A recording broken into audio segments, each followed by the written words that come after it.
না না, রাজনৈতিক কোনো বিষয় আপনারা জানেন আমি আলোচনা করি না। এখানে রাজনৈতিক কোনো আমার কোনো এজেন্ডাও নাই। আপনারা জানেন এটা অনেক পুরনো সংগঠন, এটা ব্রিটিশ টাইমেও না, এটা সম্রাট আকবরের সময় থেকে শুরু হয়েছিল।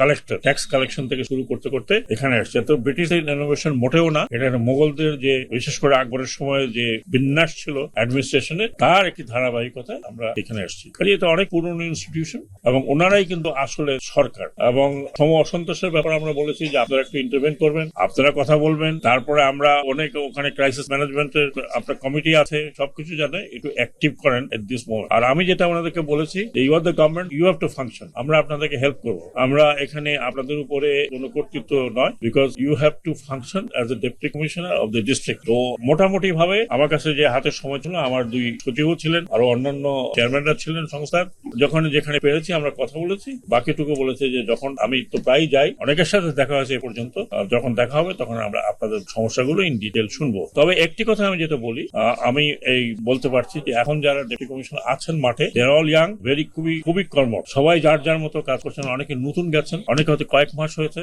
আমি যেখানেই যাই আমি ওনাদের সাথে কথা বলি, ওনাদের সাথে রিয়াকশন করি, এবং আমি অনেক ক্রিটিক্যাল জায়গায় যাই, ওনারা সবসময় হাজির থাকেন। And they are really hard working people, young লোক, আমার বয়সে বলতে পারি young people, just like my son's age, and they are good, they are very good. আমি এটা বলবো যে বাংলাদেশে এখন বর্তমানে deputy commissioner set up is really good. Everybody is qualified, everybody is good, সবাই কাজ করতে চায় এবং সবার কাজ করার উদ্যম আছে। ঘাট ইজারা এখন ডিসিরাই দিচ্ছেন, কিন্তু এখন পর্যন্ত কেউ আমাকে কমপ্লেন করেন না যে সেখানে কেউ ইন্টারফেয়ার করেছে, এবং সেই ইন্টারফেয়ার করলে অ্যাটলিস্ট আমি সেই ইন্টারফেয়ার গ্রহণ করতে রাজি নই। যাকে ইজারা দেওয়া হবে, কিছু জেলা পরিষদ বা কিছু ডিসিরা ইজারা দেন ঘাট, কিছু হয়তো পুরনো এখনো চলছে, সেগুলো শেষ হয়ে যাবে, তখন নতুন ইজারা দেওয়া হবে। আর কিছু জায়গা অফকোর্স আমরা যেগুলো নৌ বন্দরগুলোতে আমাদের বিআইডব্লিউটিএ ম্যানেজমেন্ট করেন। বালুমহল একটা পুরনো বিতর্ক, এই ব্যাপারে কোনো আলাপ হয়েছে? জি বালুমহল সম্বন্ধে আমি ডেপুটি কমিশনার বলেছি, বিশেষ করে 2-3 জায়গায় নিজেই দেখেছি, যেমন মানিকগঞ্জ এবং মুন্সিগঞ্জ, এই দুটি জায়গায় আমি জানি যে আমার কাছে কমপ্লেন আসছিল যে এই চোরাই বালু উত্তোলন হচ্ছে।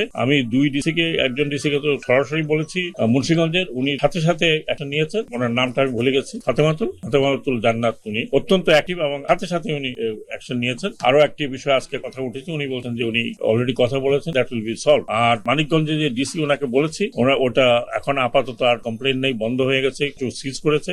মেঘনাথের কুমিল্লা ডিসিকে বলেছি, উনিও সাথে এটা সিজ করেছেন।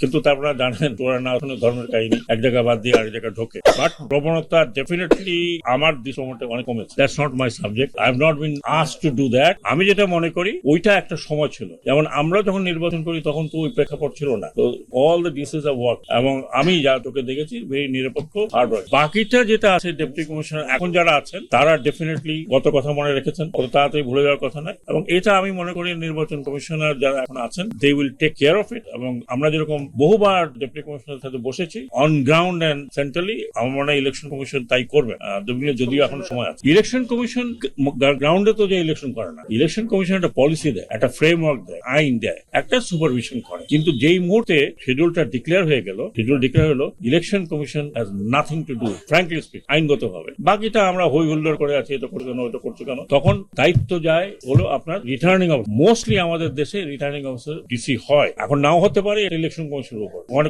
কোনো আইনে বলা নেই যে deputy commissioner should be returning officer. আইনে বলা আছে 1 returning officer per constituency or more than 1 কথাটা বলছেন, মুখস্থ আছে আইনটা, আমি দেখেন ঠিক বলছি। তার মানে হচ্ছে প্রত্যেক কনস্টিটিউয়েন্সির জন্য একজন রিটার্নিং অফিসার হতে পারে, অথবা একাধিক কনস্টিটিউয়েন্সির জন্য একজন হতে পারে। সেখানে কোনো বলা নেই ডেপুটি কমিশনার হবেন না কমিশনার হবেন আর কে হবে, all up to election commission. এখন ইলেকশন কমিশন নিজস্ব অফিসার আছে, যদি মনে করেন তাকে দিতে পারে। কিন্তু ডেপুটি কমিশনারদেরকে এই জন্য দেওয়া হয় বিকজ হোল অ্যাডমিনিস্ট্রেশন উনি হেড। কাজে যখন ইলেকশনটা হয়, ইলেকশনটা করানো কিন্তু is administrative problem, huge administrative problem. আপনি মনে রাখেন যে যুদ্ধ বিগ্রহ ছাড়া this is the largest mobilisation in one country. এখানে একদিনে ইলেকশন 6 লক্ষ, এখন তো আরো বাড়বে, 6 লক্ষ আমাদেরকে কর্মচারী লাগবে, all from the government or semi government. Equally 6 থেকে 7 লক্ষ আপনার ফোর্সেস দরকার।